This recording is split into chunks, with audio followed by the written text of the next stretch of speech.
Sa Hunyo, may report si Hector Pascua.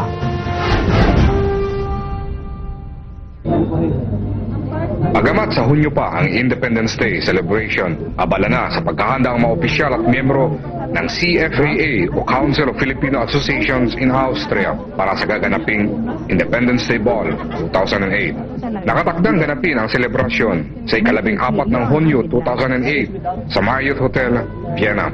Talagang napakahalaga na maagang magplano para sa Independence Mall para at least maayos lahat ang mga dapat gawin. Mas mahalaga kasi dito tayo sa ibang bansa. Oo, pwede tayo I-share natin sa mga Australians at sa mga Europeans na tayo ay nagkita, may sariling kultura. Ma-plan nila kung ano yung activities na gagawin doon sa celebration. And also, para may enough time rin gather ng mga resources.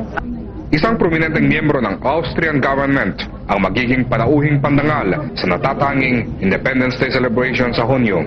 Ang CFAA din ang namumuno sa gaganaping Barrio Fiesta sa Hulyo 2008. Sa mga nagnanais na sumali sa mga nasabing selebrasyon ng Filipino community in Austria, kontakin lamang ang Press Relation Officer ng Council of Filipino Association in Austria na si Mrs.